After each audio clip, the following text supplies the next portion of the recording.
Masakit kapag ikaw ay na-backstab.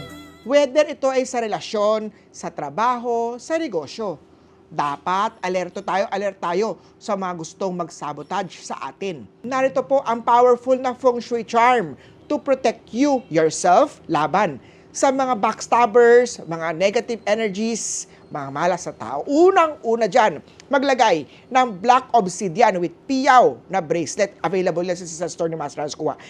Ang bracelet na ito po ay merong siyang piyaw o pisyu. Kapag kasi hindi lang po ang proteksyon ang meron natin na itong bracelet na ito, meron din siyang wealth magnet.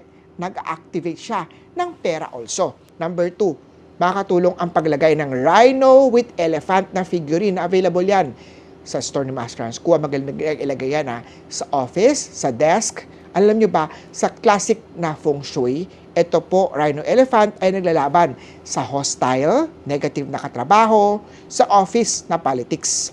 Ang blue rhino ay nag-signify na pang-protect ito against mga betrayal, habang ang elephant naman ay nagbabantay naman laban sa mga hidden na mga enemies natin.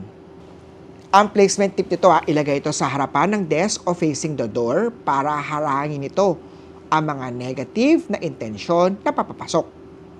Number 3, syempre hindi nawawala dyan ang bagwa.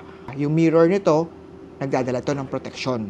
Kapag ramdam mo na maraming o may mga tao nagdadala ng mga evil eye o bad vibes mula sa labas, literal man to or energetically, maglagay ng bagwa mirror sa labas ng main door mo.